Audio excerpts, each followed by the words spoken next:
Hey everybody, welcome to Leon's Chainsaw Parts and Repair. It is Saturday, December 30th. Not much time left in old 2023. Why does that camera look crooked? Probably because some knucklehead bumped it and made it crooked. I don't know who that idiot was. So anyway, it's Saturday, December 30th. No, you're not seeing things. I'm sitting in my garage in a t-shirt. It's the way this fall and winter have been. They've been a giant contradiction. It's either cold, like you'd expect it to be, or colder, or it's warm, much warmer than you'd expect it to be. We set a record in Medford, or broke a record, 2 days ago. I think a high of 67. I mean, that record was from, well, 1937. So, yeah, like I say, it's just been a big contradiction right now. We've got a little shower stuff moving through, but it's warm. I mean, I took down the Christmas lights outside before the rain hit and got them put away just as the rain was hitting, so that worked out well. Again, I'm working in a t-shirt. So, anyway, whatever. I wanted to cover some, something a little bit different today. And this is for people who are either interested in how all of this works, and what I mean by this is an online store with parts, new old stock parts, used part, doesn't matter. Kind of how that works. Either you're interested in how my gig works, or maybe you're thinking, God, that looks like fun. I think I want to do that. And I also just, kind of, it's on my mind because this time of year, it's amazing how many people come out of the woodwork that are looking to cash out whatever they've got.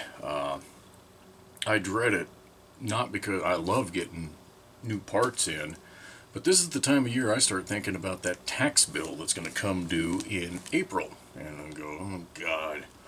And I see this big giant lot of parts, and somebody emails me about this one, and then this one, and yeah, and this is no exception. This year has been absolutely no exception.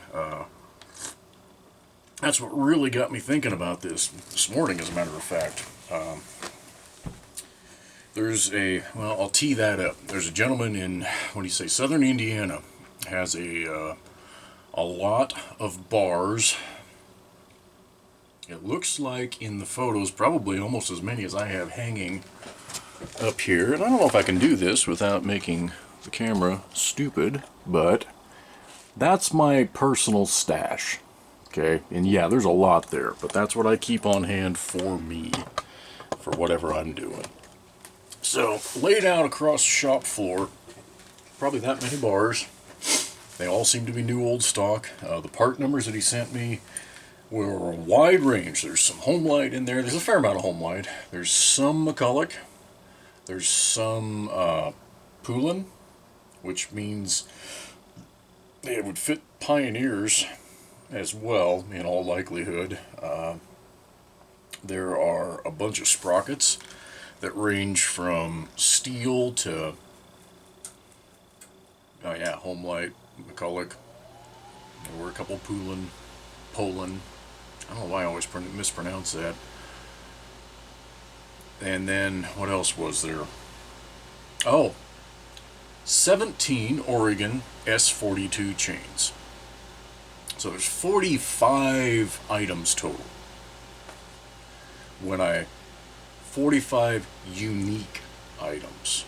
There are multiples in there of those items, like the 17 S42 chains, which that's just a 3/8 low profile 42 drive link chain, which is what, a 12-inch McCulloch? Almost certain on that. What's the point of that blather? He wants me to make an offer on it. And I'm interested. There's stuff in there that I can use, but I'm looking at that going, oh crap, he's in southern Indiana. I'm going to say rough number 2,000 miles away. That means UPS is going to throw sand in when it comes to the shipping costs. Yeah, and I'm going, crap. There's stuff that I want, but there's stuff I don't want. Obviously, he wants to sell it as one giant lot. And, okay, I get that. what the hell do I need 17 S42 chains for? I don't. It would take me, I don't even know how many years to sell those, even if I heavily discount them. Heavily. You know, $8 a piece or something like that. That's probably half of what you would pay if you could still find it at Walmart or Home Depot or anywhere on eBay. I'm like, oh man. So I'm struggling with that one. I still haven't emailed an offer back to him. But I'm thinking shipping in there, minimum of $200. That's kind of the number I've got stuck in my brain. $200 to get that stuff shipped here. What was it, roughly 15? Let's say there's 15 total guide bars that range from 24 inches down to 14 inches. Even if they're only 3 pounds a bar, some are more, some are less, average that. There's 45 pounds right there. And you got the sprockets and the chains to go in there. So I think I'm pretty close on that shipping number. And he did say he thought there was around $900 of value in there. And I do not disagree. Based on the numbers I put together, that's pretty well right where we're at.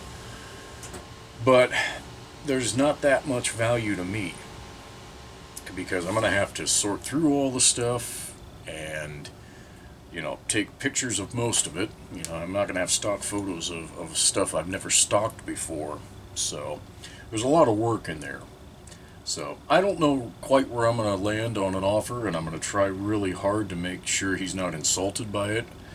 But it's not going to be anywhere close to the $900, I can tell you that much. So again, that is the tee-up, long-winded as usual for me, but that's the tee-up to what I wanted to talk about. And I scribbled down some notes as they came to mind.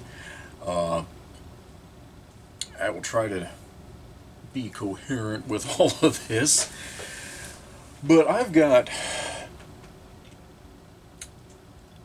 got out of sequence on some of my box numbers, but I've got somewhere around, I'm going to say 55 to 60 boxes or totes of parts. And that's a lot. I mean, you guys have seen me walk through the garage. You can see these boxes behind us, okay? That's my system. If I can use a cardboard box until it blows up and not buy a plastic tote, I'm going to do it. But you got to buy them eventually. And I've got some over here by the garage door that are so damned old that the little bit of UV light that comes through there in the summer mornings has caused them to come apart. Man, it was all this fall when I noticed it. I set one with pump parts down a little too hard and the whole thing just... Whoa, okay, didn't know I had glass totes. Sure, the way they acted. But I've got about, I can say the 55, 60, whatever. Some of those totes I haven't touched in close to a year. So what does that mean? Well, it means the stuff in there isn't a quick seller. So I'm going to continue playing my scenario out. Assuming that we come to an agreement on those bars and sprockets and all that stuff. It's going to get here, okay? And I'm going to have a box that's probably mangled in shipping, because that's what happens when you ship bars, especially. Heavy items in general, they get mangled. The boxes do. Hopefully not the items. But it'll show up. And I'll be like, okay, probably have to do a good portion of it out here. I don't want a 24-inch guide bar on my desk in the office there trying to take a picture of it. That's just stupid. I'm going to find something in there that I want to keep for myself. Okay, so I'll start filtering through it out here, figure out what all is there exactly. His list is pretty good, but some of the part numbers are ones that I either don't recognize, don't have a record of, so I kind of need to see it to help me ID what it is, especially some of the guide bar part numbers. Oregon was a pain in the butt with their numbering systems and their inconsistencies on their numbering systems. The later style, I think from the mid-80s on, where you've got the bar length and pitch and the mount pattern, the tail, the D196, the KO95, that kind of stuff. That was pretty good, but man, that stuff from the 50s, 60s, and 70s, pain in the butt. So, figure all that out, and then have my nice little list. I'll take whatever pictures I need to take, start listing them on the computer. It'll probably, you know, a lot like that size would probably take, I'm going to guess a solid full 8 to 10 hours to actually do from start to finish. Yeah, I think that's a pretty good estimate. Part of that is my accounting system. You know, I do pay appropriate tax on all the sales that I do. I'm doing enough sales. There's no way in the world I'd get away without doing that, and I'm not going to even try. So I've got a database that I keep that helps me track all those costs. I've got QuickBooks, of course. I mean, there's some time that goes into this when you get the scale, you know, a little broadened like I have. And I'm still small. I mean, a guy like Little Red Barn, even some of the other eBay sellers, they're much bigger. I'm sure their gross sales are 4, 5, 6, 7 times what I do in a year. So, but yeah, it grows. The amount of time you've got to spend on it, on these little side things, it's not as easy as just getting a box and going, oh cool, let's throw these parts on. Now, where I've already got a part record on my store and I'm just adding to quantities, that goes a little quicker. I like that. I don't dislike that at all. Unless I already have 197 of whatever that item is. You might think I'm joking, but I'm really not. Some screws that don't get used much, I literally have over 200 of them. I don't need that many. If I have sold 5 in the last 10 years, I don't need a single other one. So, yeah, 10 hours or so, if that, you know, go through that lot, assuming that happens, get everything listed. Based on what I saw in there, there's some pieces I already have, and I have had some of those sprockets for close to 5 years, haven't sold them.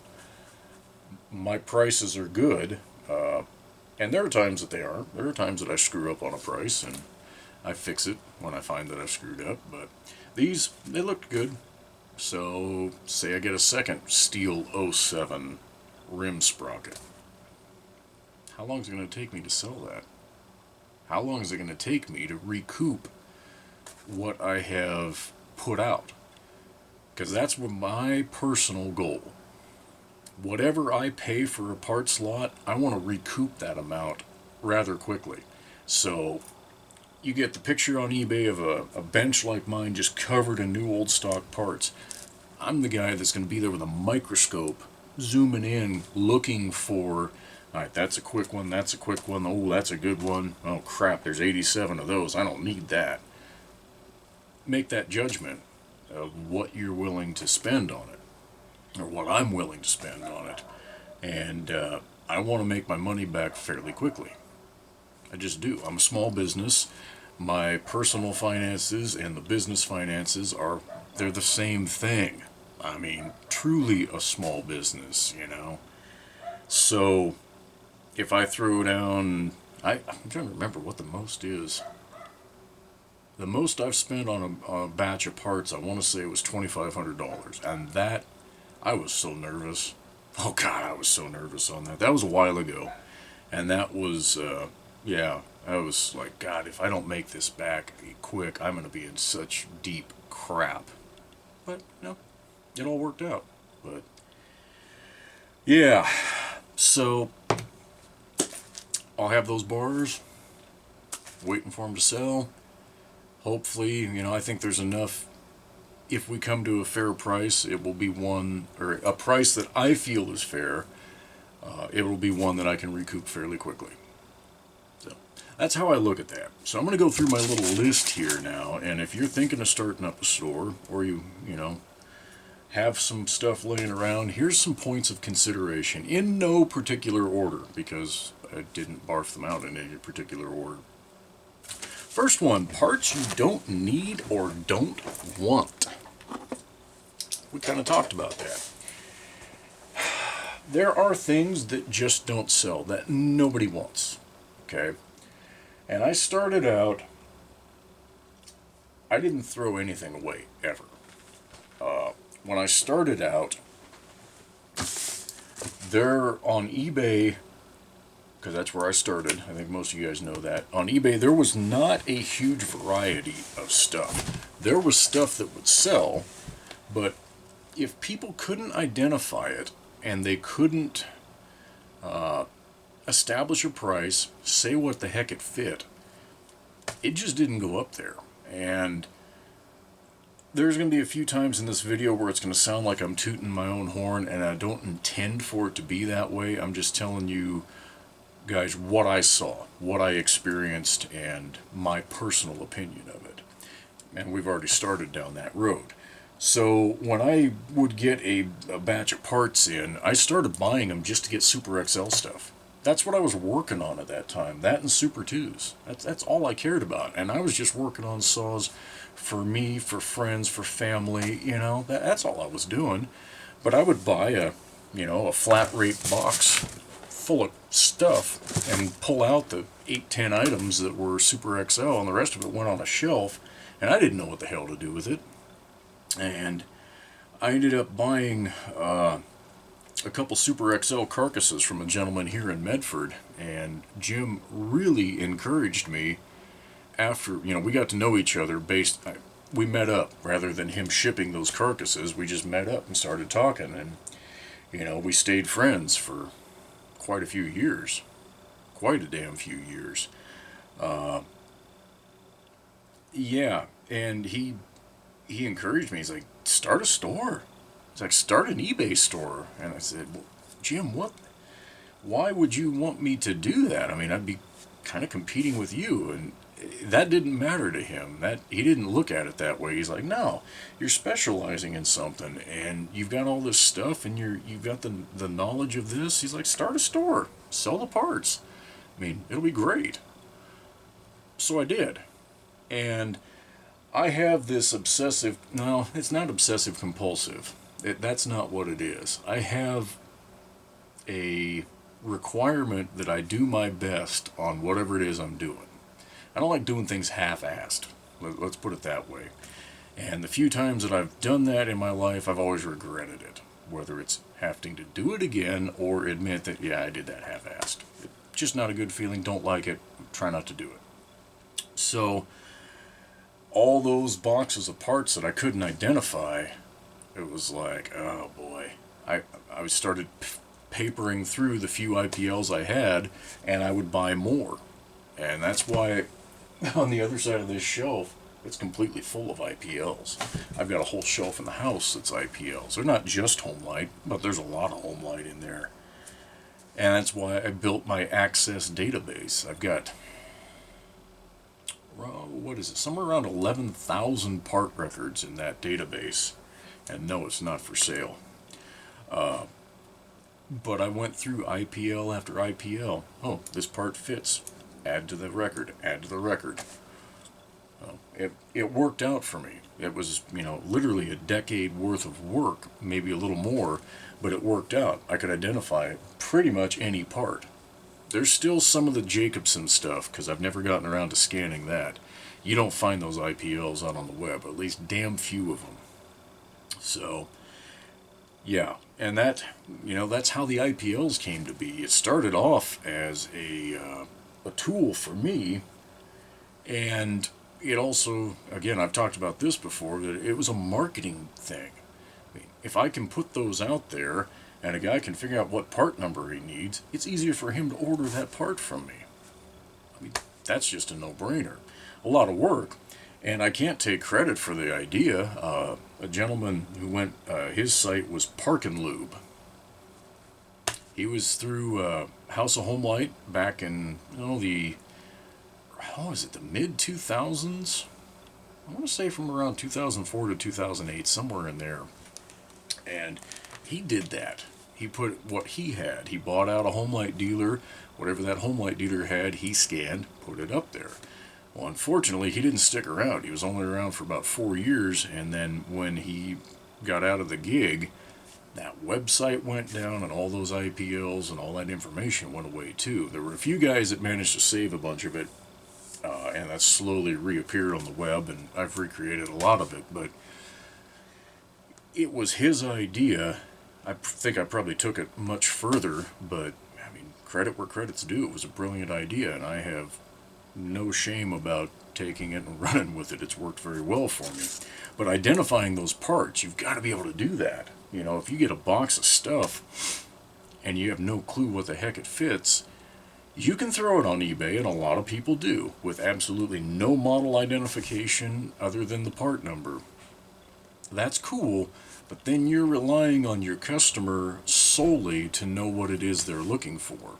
And when you think about how a Google search works, or whatever search engine you care to think of, the more stuff that it finds, Promac 800 piston, part number, blah, blah, blah. If you've got all that information, it's going to find you. If you just have the part number, it might find you. If you just say PM 800 piston,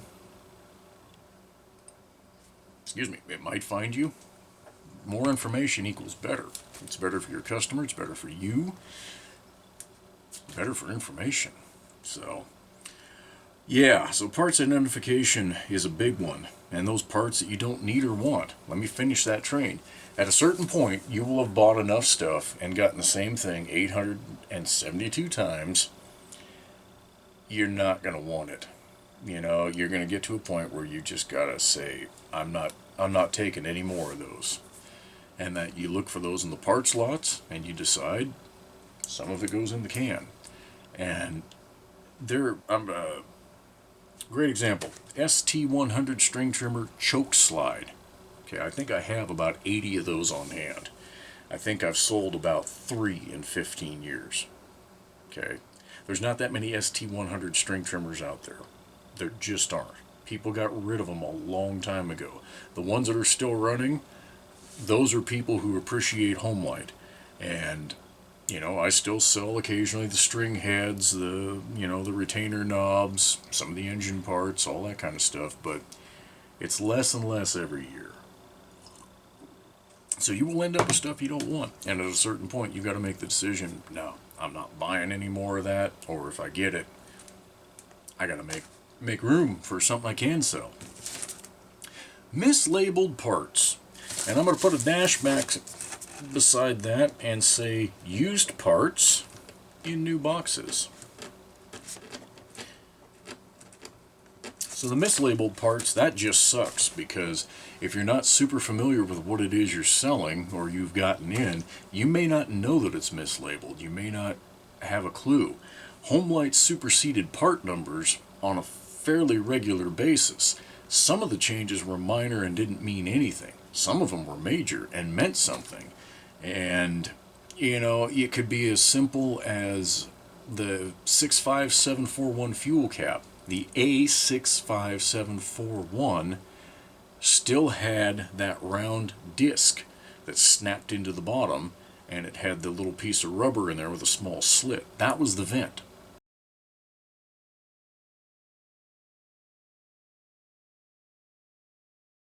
That was how the tank vented.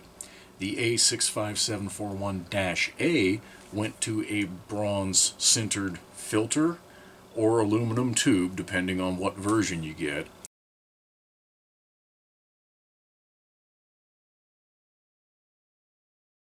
That had a duckbill. Okay, they both function exactly the same. You can get duckbill valves. That little insert with the steel shell, good luck. I haven't seen one in quite some time. They're still out there, but I don't see them very often. So if you're trying to sell a part, and it matters to people, I will never forget.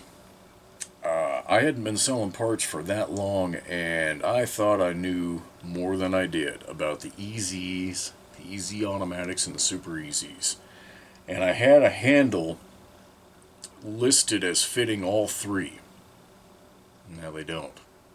They don't. There might be one that fits the EZ and the EZ automatic. but certainly it will not fit on the Super Easy. And I had the guy on eBay, he sent me a message, and immediately I kind of got my hackles up a little bit, like, what, just a damn minute, what are you talking about? But before I typed out something stupid, I went back to the IPO and went, oh crap, he's right, and I look like a jackass. And that was when I started building that database so that I could make sure that I didn't I did as much as I could to avoid looking like a jackass in the future. That was before the videos. Now I'm just, wading right into it. But I think you guys know what I'm talking about. Mislabeled parts can be a big problem. When you recognize it and you can correct it, that's awesome. When you've sold it and then your buyer says, hey, this is the wrong thing, then it kind of sucks. Because no matter what, you're going to lose money at that point. You can choose to have a business practice where you make it right and you accept, hey, I made the mistake, I'm taking the hit. Lots of buyers are really gracious if you will just step up and admit, yep, there's a problem. They'll work with you on it. But you can't expect them to pay for your mistake. You just can't. That's business 101 in my book. So, second part of that, used parts in new boxes. That's another one that can get you in trouble. It's nailed me. I last did it, I think, around 5 years ago. I had a bunch of I had a bunch of stuff come in, and I caught a lot of the used parts in OEM boxes. But there were a couple that the boxes looked so good I didn't even open them. They were parts I'd had before, but it ended up being a carburetor and a coil that sold for good money, and a buyer got it and went, seriously, what in the... And fortunately, when I explained what had happened, refunded their money, took care of it, they were cool, but I get it. I mean, that would be like me going to Jegs and ordering something for my truck and getting somebody's used piece of crap. Like, what's that all about? So, as much as it sucks, even if you have it in stock, you better open every box you get and at least take a peek. Because I've found a lot of coils. Some of them are probably just a bolt-on for a test, and then they go back in the box when they realize the old one wasn't bad. But if I even see screw marks on one of those, I'm going to note it and let you guys know, because you're going to assume the worst, and rightfully so.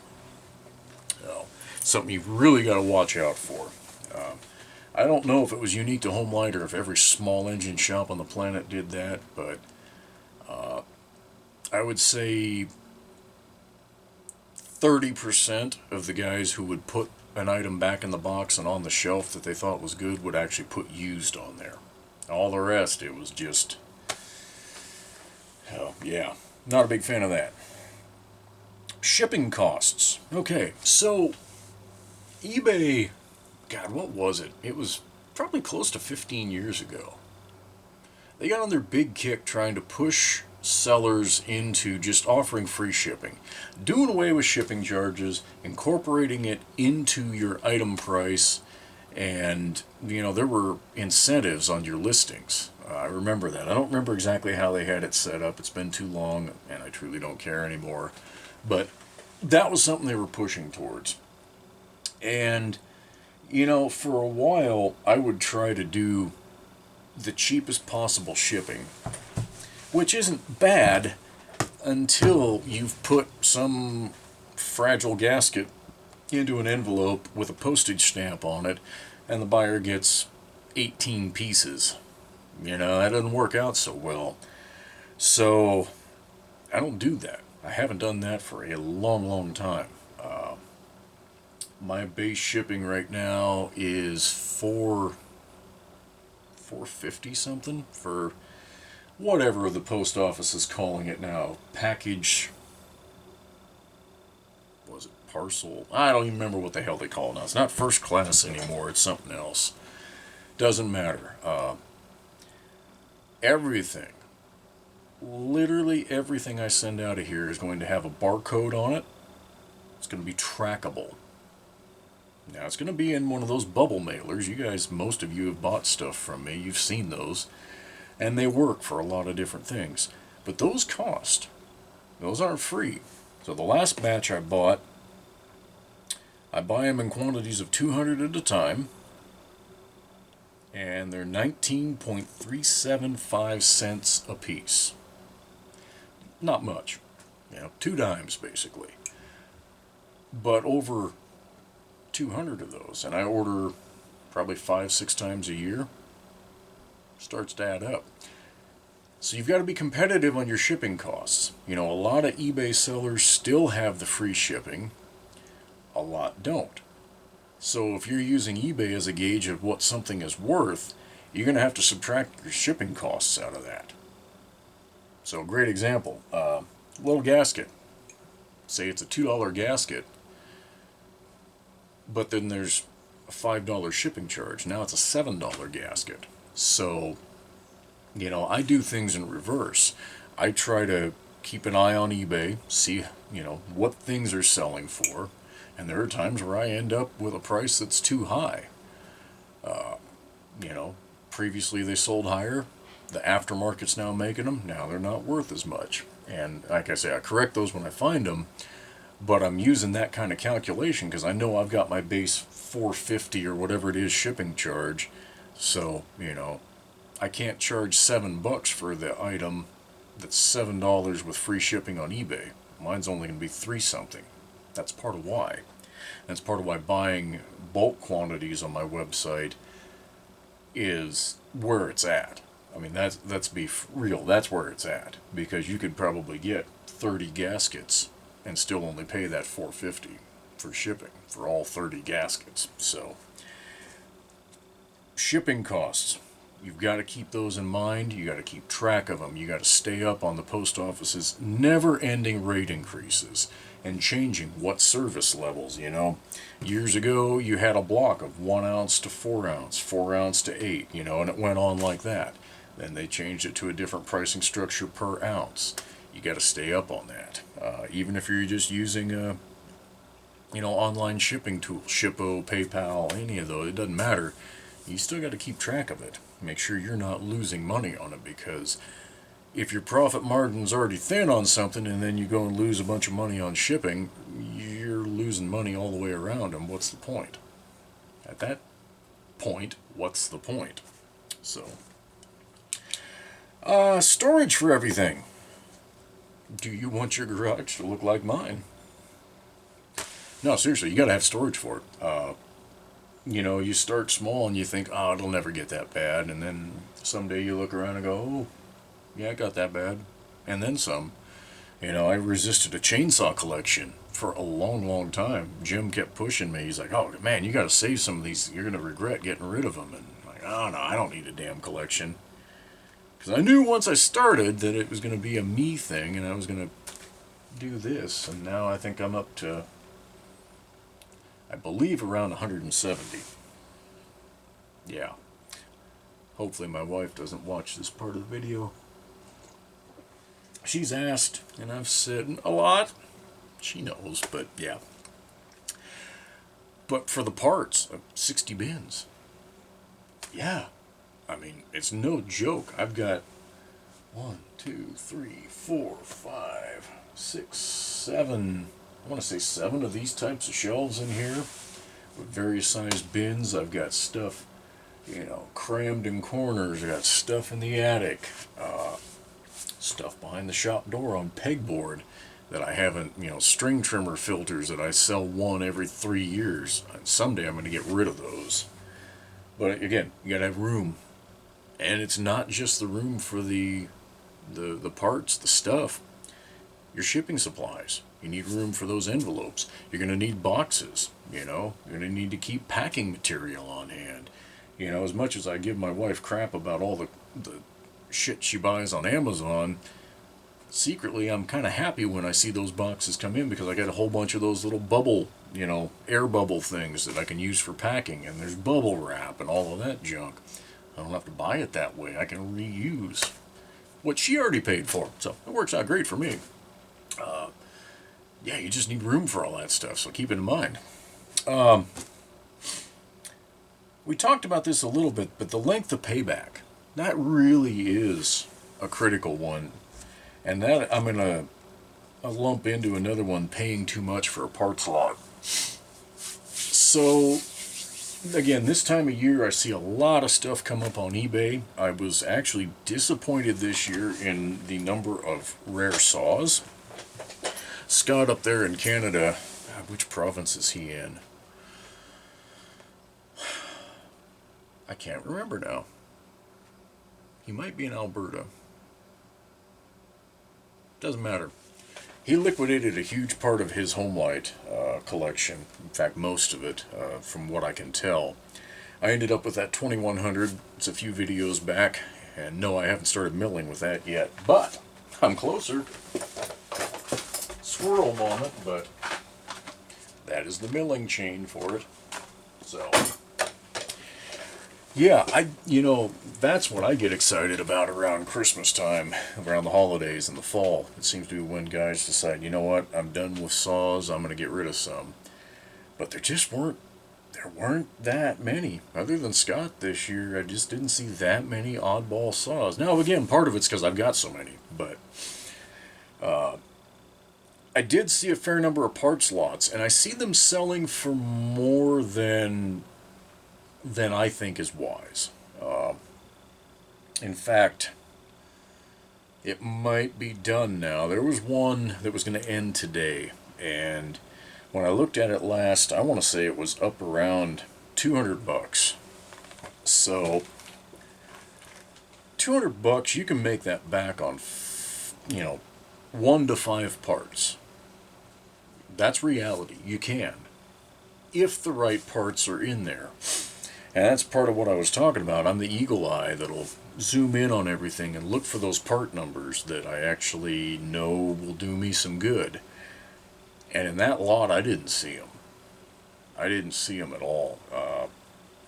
And I tried to talk myself into it, because I actually prefer buying stuff on eBay that's going to come in 1 or 2 boxes, as opposed to 13 boxes all at once that I'm scrambling to move through because I need to get them out of the way and I need to make the money back and all of that. I actually prefer a smaller batch. So I like that size that'll turn up on eBay, but I just couldn't talk myself into dropping a bid on this one because there wasn't anything there. I mean, there were a few parts that were okay, but what I was seeing there was a $50 lot. It wasn't $200, and God knows what it went to before it ended. So, what's the consequence of paying too much?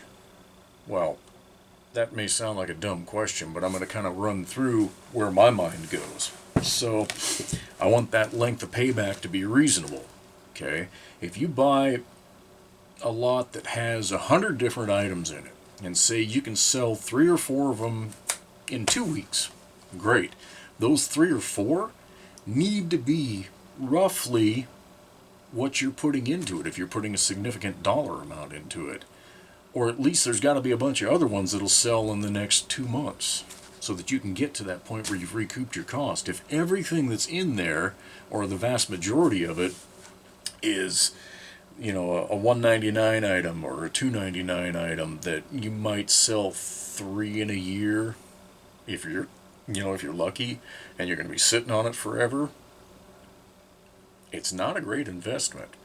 I guess if you're just first starting out and you just want to get some stuff and have it available so that you start building that reputation of having stuff, then maybe you make that decision to go ahead and buy it. But if you're paying too much, you're going to lose money on it, because you're not going to be able to sell the items for a decent amount. So by the time you figure in the cost of shipping, what you paid for the item, you may only be making 10 or 20 cents on an item, if that, or maybe you're losing money. I don't know. Very, very rarely have I screwed up to the point where I actually lose money on something, but I will tell you guys that I try not to ever get in a situation where I'm not at least doubling my investment. That does not mean I am making 100% profit. That is not what that means, because that doesn't count the time in sorting the stuff, in sorting it out to see what's there, getting it on the computer, on the website, and then getting it into these bins. There's many, many hours. The big lots, like where it's basically an entire home light stock that I've bought, where it's the 10 boxes coming in, that'll take months. Even if I have most of it online, it'll take months to go through all of that because there's so many things, counting it, verifying there's not a bunch of used stuff stuffed in new boxes. A lot of this stuff has been stored in dusty old sheds and barns, and you might need to clean up a bunch of stuff and repackage it so that it doesn't smell like mold, or stuff you may not think about, but once you get it and you're looking, oh crap, I got to do something with this, it's to all time, and time is money. So this is a hobby for me, but if it didn't turn a profit, there would be no point in doing it. So, paying too much for one of those lots, I say if I've got a screw that I would sell for 99 cents, and I'm recording an inventory cost of more than 50 cents for that screw, I have screwed up. Pun intended. I have just plain screwed up at that point. I've made a bad purchase. You got to set your own thresholds. Every business does, but that's mine. That really is mine. So, yeah, paying too much for a lot, it can just lead you down a road that, you can just make it a pain in the neck. It can make it not fun. Make it to where you don't want to do it. And again, if you're, just starting out and you're actually trying to rely on the sales of whatever you've got to support yourself, you can't afford to make those mistakes, or at least you can't afford too many times. So, yeah, that length of payback is really critical. I can't stress that enough. You've got to be able to make your money back in a reasonable amount of time. And if you can't afford to lay out whatever amount of money and float it, basically, be able to spend it and not have it for whatever amount of time it's going to take you to make it back, you shouldn't make the purchase. I mean, I know that sounds really basic, but it's true. It's easy to get caught up in, especially on eBay. Oh, bid. Set a price in your mind. It's reasonable. You can make your money back. Don't go any more than that. And it doesn't matter whether it's eBay, an auction, a sale in your hometown, Facebook Marketplace. Know what it is you're doing. Know what you're paying for. Know what you can afford. And don't go past it. Because you will regret it every single time.